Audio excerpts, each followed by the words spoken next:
Plus d'une douzaine de personnes sont mortes en Chine. De graves inondations dans le pays ont provoqué le débordement de rivières et un important accident de bus, entraînant la noyade de plusieurs passagers.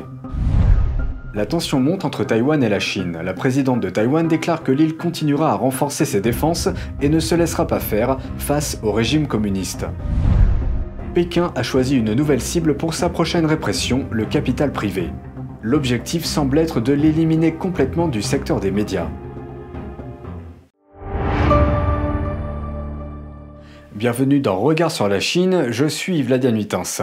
13 personnes sont mortes et un autre est porté disparu après un accident de bus en Chine. C'est ce que rapportent les médias locaux. Un bus transportant 55 personnes est tombé dans une rivière lundi dans la province chinoise du Hebei. Les fortes pluies qui se sont abattues sur la région, ainsi que le débordement des réservoirs voisins, sont considérés comme responsables de l'accident. Une vidéo en ligne montre des passagers debout sur le toit du bus, attendant les secours.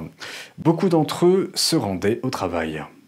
L'accident s'est produit sur un pont enjambant la rivière Hotuo dans le Hebei. Le niveau d'eau de la rivière avait augmenté de façon spectaculaire, après des pluies quasi constantes ces derniers jours. Mais lorsque le bus a essayé de traverser, le pont était déjà à moitié sous l'eau. De plus, le pont n'est pas équipé de bordures de sécurité. Les habitants ont expliqué aux médias chinois que le pont est en fait une section de route standard placée au-dessus de la rivière. Habituellement, l'eau de la rivière passe en dessous. Mais avec l'eau de la rivière qui submerge la route, il est devenu difficile de voir où le côté de la route se termine et où la rivière commence. L'incident suscite beaucoup d'attention sur les réseaux sociaux chinois. Le hashtag « Un bus de banlieue transportant 51 personnes est tombé dans une rivière du Hebei » a déjà recueilli plus de 700 000 vues sur la plateforme Weibo. Le Hebei n'est pas la seule région de Chine confrontée aux inondations. Dans la province du Shanxi, des réservoirs débordent également sous l'effet des fortes pluies. À l'heure actuelle, quelques 1,7 à 5 millions de personnes dans près de 80 comtés et 11 villes de la province ont été touchées. Dans certaines régions, les inondations sont si graves que des villages entiers ont dû être évacués. Un habitant de l'un de ces villages a déclaré à The Epoch Times que les autorités n'avaient donné aucun avertissement préalable avant de libérer l'eau d'un réservoir local. Les eaux de crue seraient entrées dans le village pendant la nuit. Et les habitants n'ont pas été en mesure de stopper le flux. Beaucoup n'ont eu d'autre choix que de fuir leur maison avec rien d'autre que les vêtements qu'ils portaient. Ceux qui ont évacué cherchent maintenant un abri dans les villages et comtés voisins qui n'ont pas subi de dégâts dus aux inondations. Une vidéo en ligne montre que beaucoup de ces personnes déplacées sont des citoyens âgés. Un résident explique que les habitants ont été livrés à eux-mêmes et sans aide, que ce soit pour essayer d'empêcher les eaux de crue d'entrer dans le village ou de gérer les évacuations nécessaires. La présidente de Taïwan déclare que l'île va continuer à renforcer ses défenses. Elle affirme qu'ils veilleront à ce que personne ne puisse les forcer à accepter la voie tracée par la Chine qui n'offre ni liberté ni démocratie. Des avions de chasse ont défilé dans le ciel de Taïwan dimanche à l'occasion de la fête nationale de l'île. Lors d'un rassemblement devant le bureau présidentiel à Taipei, la présidente Tsai Ing-wen a continué à réfuter les commentaires du président chinois Xi Jinping, qui a déclaré vouloir une réunification pacifique avec Taïwan. We will continue to bolster our national defence and demonstrate our determination to defend ourselves in order to ensure that nobody can force Taiwan to take the path China has laid out for us.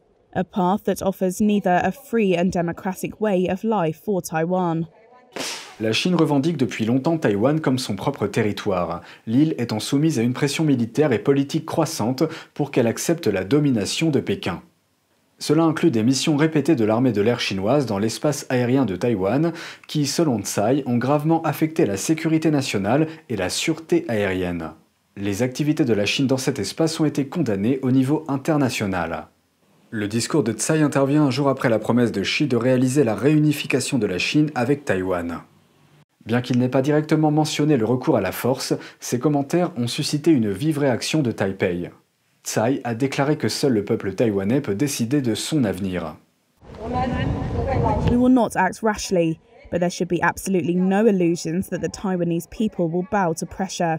Bien que Taïwan ait appelé à plusieurs reprises à des pourparlers avec Pékin, ce dernier refuse de traiter avec elle, la qualifiant au contraire de séparatiste.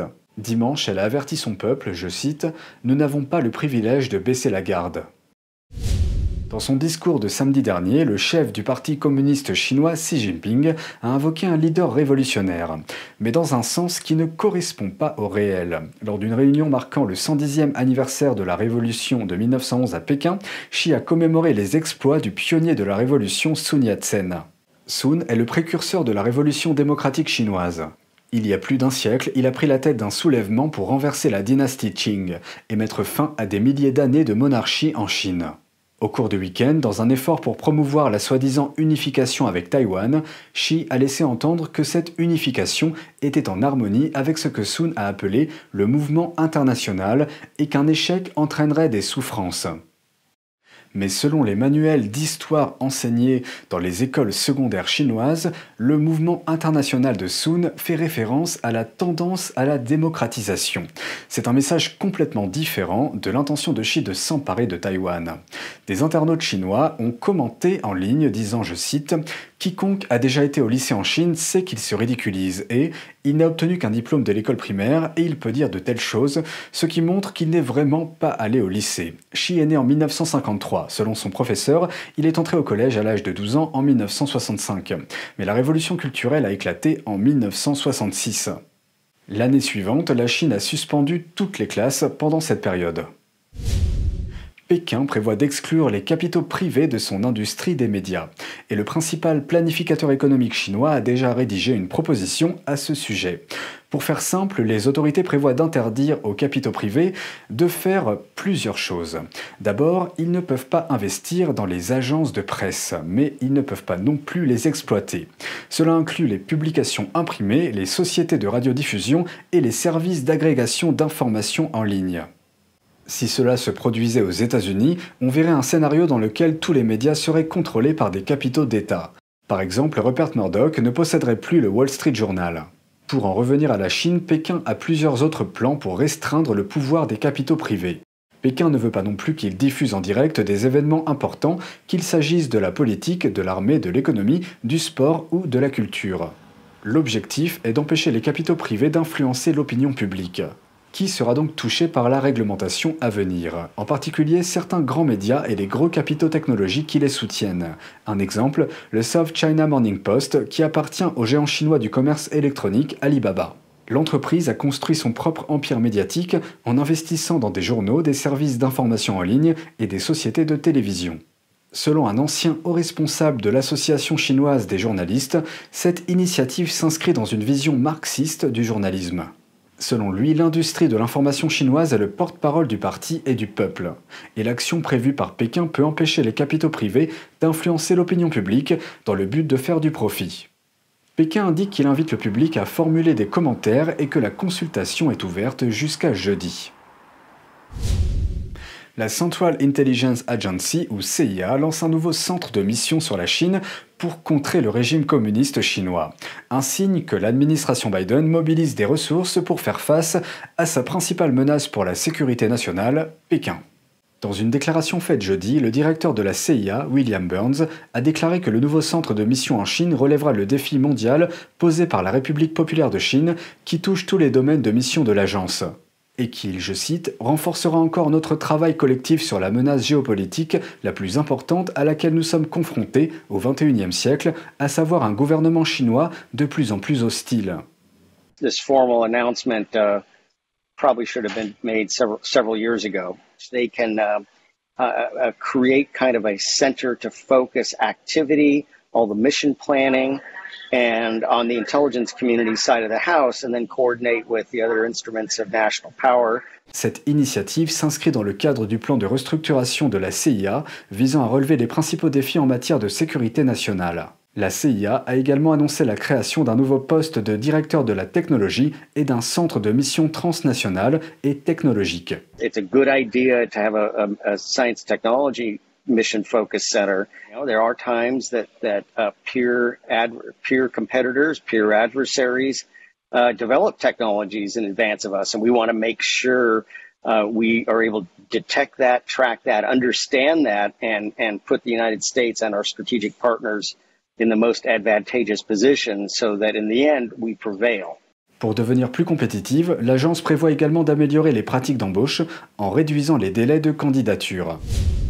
Les électeurs d'un pays d'Europe centrale ont évincé le Parti communiste du Parlement.